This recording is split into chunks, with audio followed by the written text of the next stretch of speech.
Bismillahirrahmanirrahim. Em nome de Deus, o Clemente, o Misericordioso, estamos aqui hoje na nossa última aula do nosso mini curso de férias sobre a filosofia islâmica. Eu espero que vocês tenham compreendido aí nessas três últimas aulas e mais nessa aula de hoje, nessa última aula de hoje, o básico do básico do básico do básico da filosofia islâmica. Eu não quero aqui que vocês, digamos, tenham tido alguma coisa aprofundada, porque essa não foi a função desse nosso mini curso. Eu gostaria que vocês se aprofundassem mais nos livros, buscassem mais, mesmo porque a gente não tem tantos livros assim em português sobre o assunto, mas quem quiser se aprofundar mais, tem muitos livros em inglês sobre o assunto, tem livros em espanhol, bons livros em espanhol. Temos alguns poucos em português, igual os que eu vou mostrar aqui hoje, mas que eu já mostrei no nosso primeiro vídeo, na nossa primeira aula. Eu acho que é alguma coisa que vocês vão gostar. E aqui sempre lembrando, aqueles que estudam filosofia, aqueles que querem se aprofundar na área, vocês podem correr atrás. Vocês podem correr atrás dos termos que a gente usa aqui, das coisas que a gente fala aqui que é de mais básico, de mais simples.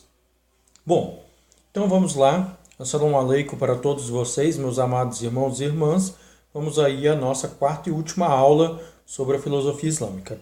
Bom, até o presente momento, nas três últimas aulas, a gente falou basicamente sobre a filosofia islâmica na Idade Média, da filosofia islâmica entre os sunitas da Idade Média. Comentamos algumas coisas sobre os xiitas, mas nós não falamos muito, nós não falamos tudo. Nesta aula de hoje é que nós vamos falar mais basicamente sobre a filosofia xiita, que se constrói aí a partir do século XVI. Bom, o que nós estudamos até o presente momento da filosofia sunita e o que vai acontecer com ela? Bom, a partir de Ibn Taymiyyah, que vive ali no século XIII, que a gente estudou na última aula, que a gente viu no nosso último vídeo, os sunitas eles vão passar por diversos vem e vai, ou seja, sobe e abaixa. Algumas vezes a filosofia volta para aquele estado que estava antes de Ibn Taymiyyah, em outros momentos vai para um estágio que ele estava parecido, até haver os últimos reavivamentos da concepção de islamismo do passado para os dias de hoje. Principalmente dentro do que tange ali ao norte da África, a metade da África ali, que ali há muitos muçulmanos, vai haver um crescimento do sufismo como sendo uma ideia de evolução dessas filosofias islâmicas que estavam surgindo, dessas colocações de Al-Ghazali, de Ibn Arabi e etc., que a gente viu nas últimas aulas, Avicena, Averroes e etc., que a gente viu nas últimas aulas. A partir daquilo que eles pregavam, vai começar a surgir novas ordens sufis, novas ordens místicas dentro da religião islâmica, e vai haver tentativas de reavivamento daquele Islã anterior, daquele Islã mais antigo, né? Como vai acabar que vai surgir no Egito o movimento dos salafitas, que são aqueles que buscavam essa tentativa de reconstrução da religião islâmica no antigamente, de antes dos seus ancestrais. Vai haver o mesmo tipo de movimento de tentativa de purificação da religião islâmica na Arábia Saudita do século XVIII, e assim vai se evoluindo até chegar aos dias de hoje, né? Nós, principalmente ali dentro do Império Turco-Otomano, que nós tivemos a evolução também praticamente igual aí no norte da África, né? Que tem aí os surgimentos das várias filosofias, dando origem ao sufismo, a várias ordens sufis. Bom, mas o que é importante para nós entendermos nessa última aula, que é um basicão mesmo da filosofia islâmica entre os persas. Vamos entender o quê? Para nós entendermos isso, para nós entendermos o que aconteceu, precisamos entender um pouquinho do que era a Pérsia antes, né? Um pouquinho antes disso. A Pérsia, para começo de conversa, ela não é um país árabe, né? Nós entendemos claramente que a Pérsia sempre manteve muitas partes da sua cultura muito forte. O povo persa nunca se desapegou completamente da sua cultura, daquilo que veio de antes do islamismo, né, lá de muito antes, da época do zoroastrismo, do maniqueísmo e até de épocas anteriores. Existiam muitas coisas daquela época, como por exemplo, claramente a adoração ao fogo, a adoração às coisas da natureza e etc. Então, basicamente, isso vai sempre continuar muito forte. Mesmo depois, quando a religião islâmica ela chega na Pérsia, ali na época do califa Omar, né, que é o segundo califa da religião islâmica, muitas partes, muitas coisas da religião dos persas com a religião islâmica elas vão se fundirem nelas, dentro da religião islâmica. Né? Vai ser um islamismo para os persas com características dessas outras religiões que existiam antes. Então vai ser meio que um primeiro sincretismo da religião islâmica que se vai ter. Bom, basicamente, também logicamente, ao sincretismo das filosofias desses locais de antigamente, e isso logicamente vai acabar se misturando e evoluindo com o tempo para o tipo de filosofia. Mas ele nunca vai ficar muito forte porque os persas, até o século XVI, eles sempre vão estar sendo dominados pelos árabes. Primeiro pelos árabes, depois ali no século XIII eles são dominados pelos mongóis, e depois, no século XVI, eles acabam se livrando do jugo dos mongóis e formando o seu primeiro império, que vai se formar uma identidade diferente da identidade sunita, que vai se formar o primeiro império que vai ser totalmente xiita do duodecimano. Vai ser o xiismo, ele é praticamente um islamismo com características antigas da Pérsia. Vai se misturar coisas da Pérsia antiga ao Islã e vai se formar aquilo que a gente entende por xiismo. E então o que vai acontecer? Basicamente, vai se instalar esse império no século XVI, chamado Império Safávida.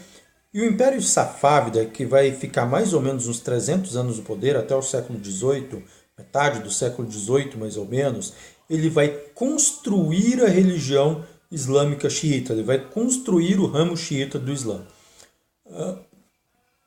É nessa época que nós vamos ter alguns dos principais construtores e também, logicamente, filósofos da religião islâmica xiita. O primeiro deles, claramente, vai ser Al-Tusi. Al-Tusi é aquele que vai compilar os hadiths xiitas, aqueles que vão dar a sustentabilidade para a religião xiita, para o xiismo. Al-Tusi vai compilar aquele livro chamado de Kitab al-Kafi, ou Livro das Essencialidades, daquilo que é mais da essência. O Kitab al-Kafi vai ser até hoje o principal livro dos xiitas. Vai haver outros sheiks importantes também que vão pegar alguns escritos de outros sheiks menores xiitas antigos, como o Sheikh al-Mufid, que foi um xiita um pouco mais das antigas, e vai trazer os escritos dele para aqueles dias, e vai começar a pregar esses escritos em forma mais abrangente, e vai começar a elevar esses escritos para novas colocações, vai começar a colocar novas coisas ali dentro. Mas principalmente, basicamente, aqui vai acontecer a mesma coisa que aconteceu na Idade Média, que a gente já comentou. A filosofia grega ela vai se tornar parte, né? Aqueles filósofos persas vão trazer muito da filosofia grega e colocar dentro do xiismo, dentro da religião islâmica xiita. Quando isso acontece, você pode notar isso claramente.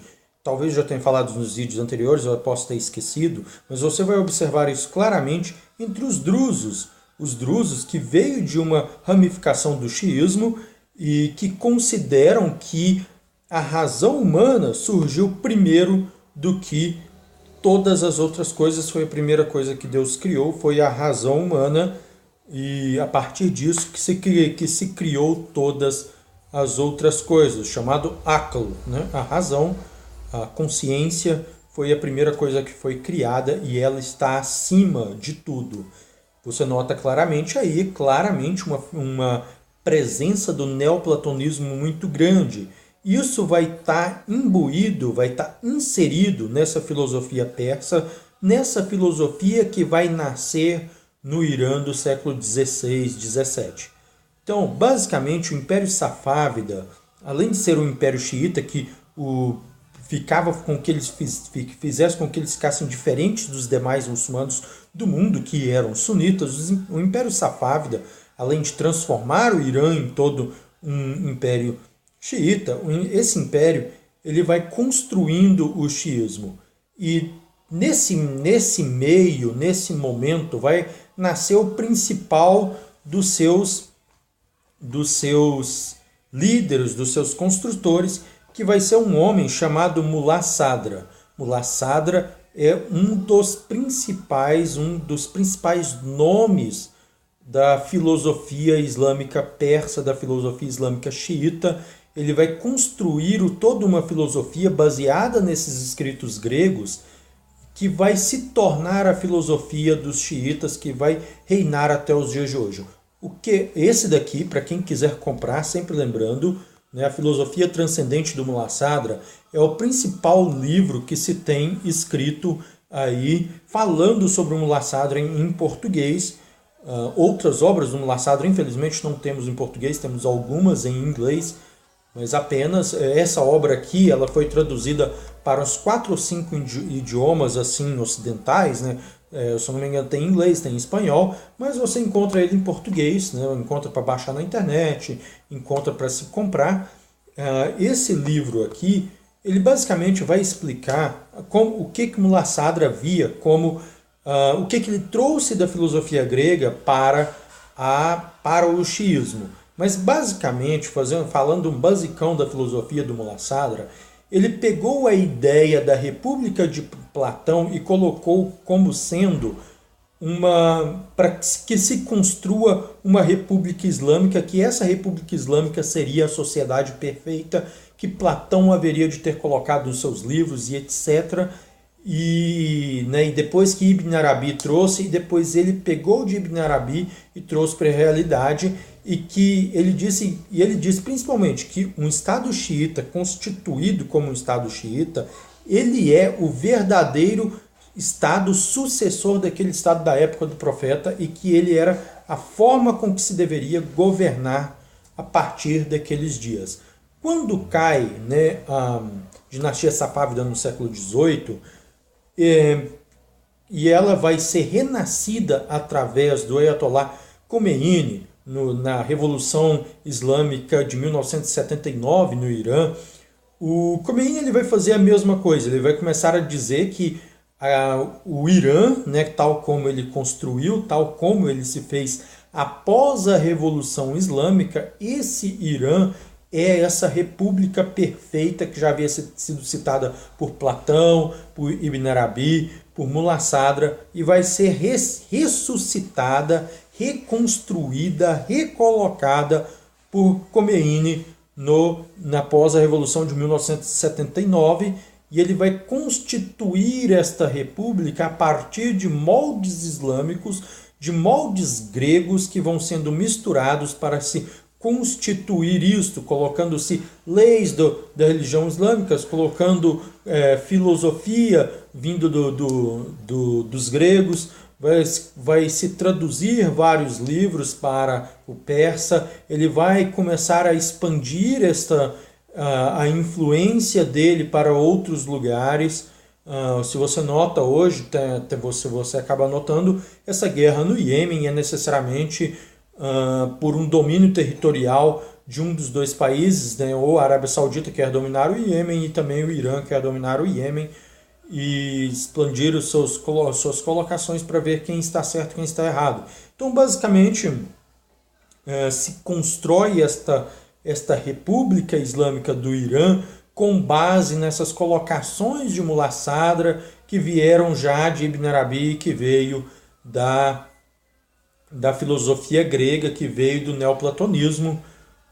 A República Islâmica do Irã, ela é praticamente uma república neoplatônica, uma tentativa de construção de uma república neoplatônica e que, né, está aí até os dias de hoje. Se você pegar para estudar bem o Irã, você vai conseguir notar isso daí. Bom, basicamente essa é a parte aí que tange ao Mullah Sadra. Outro filósofo que eu quero comentar um pouquinho sobre ele hoje é um que está mais próximo dos dias de hoje, só que ele vive praticamente no século XX, né? Que é o último filósofo que eu vou comentar hoje, que também é um filósofo xiita, que escreve bastante coisa, mas que ele escreve algo que está muito mais próximo da nossa realidade hoje, até porque ele morreu há mais ou menos 30 anos atrás, então é algo que está muito próximo da gente, que é o Muhammad Baqir al-Sadr. Muhammad Baqir al-Sadr é esse carinha aqui, né? Esse daqui. Ele vive aí mais ou menos do início do século XX até mais ou menos aí 1985, 86 mais ou menos. E ele vai viver um contexto muito interessante, porque ele vive aí necessariamente o contexto da Guerra Fria. Ele vê a Guerra Fria. E ele vai elaborar um sistema de que ele vai se posicionar tanto contra aquilo que era pregado pelos Estados Unidos, quanto aquilo que era pregado pela União Soviética. Então ele vai, através desses modelos criados pelo Irã, através desses modelos islâmicos que eles já tinham, através daquilo de conhecimento que eles já tinham da filosofia grega, de outras filosofias que existiam, ele vai, e através do islamismo, ele vai criar uma ideia de modelo de como era um modelo islâmico de sociedade. Isso vai ficar bem claro nos livros dele. Esse primeiro livro aqui, que é muito interessante, chamado Nossa Filosofia, ou Falsafuna, é um livro que ele explica muito bem a questão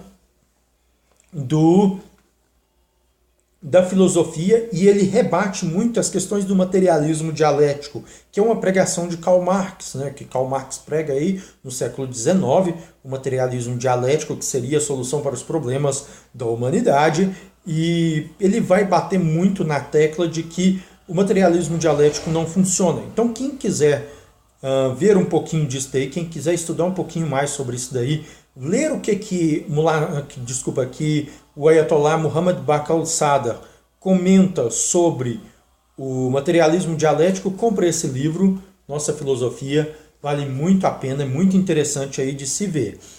Mas ele não vai criticar somente o materialismo dialético. No seu outro livro, que é um pouco mais grosso, mas também muito mais interessante de se ler, que é o Nossa Economia, nesse livro ele vai trazer bastante coisas rebatendo tanto o capitalismo como o socialismo. Ele vai mostrar uma terceira vertente, uma terceira forma de se criar. A partir de todas essas nuances que a gente já colocou, ele vai colocar isso daí, ele vai demonstrar como seria a filosofia islâmica, como seria um governo islâmico, como seria... Ele vai praticamente resumir toda a obra do Khamenei, ele vai resumir toda a obra do Mullah Sadra, ele vai resumir toda a obra de Ibn Arabi, ele vai resumir tudo isso daí, vai colocar como sendo o viés islâmico, como sendo as características de uma sociedade islâmica, e ele vai colocar nesse livro chamado Nossa Economia. Vale a pena ser lido, vale a pena vocês comprarem aí e lerem. Bom, vai chegando mais ao fim, vai chegando ao fim o nosso primeiro mini curso que eu faço aqui neste canal. Eu espero que vocês tenham gostado. Se gostou, deixa o seu like aí embaixo,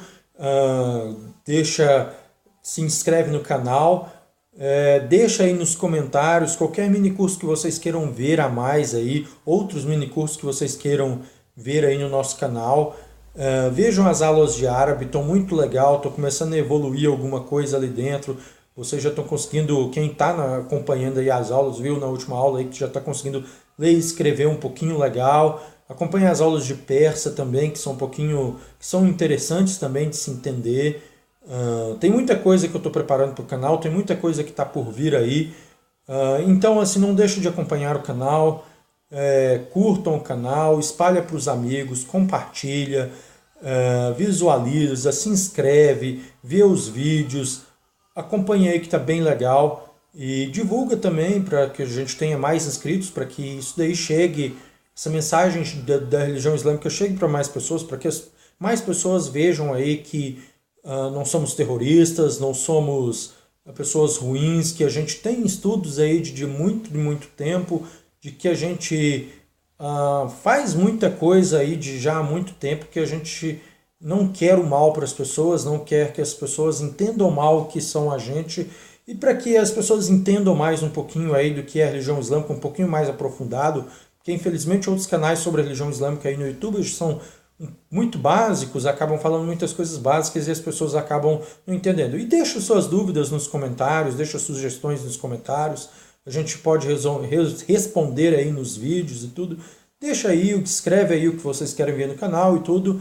E muito obrigado por quem está aí, quem está acompanhando o canal, quem já está inscrito aí no canal. Muito obrigado e fiquem na paz. Um assalamu alaikum, rahmatullahi wa barakatuh para todos vocês.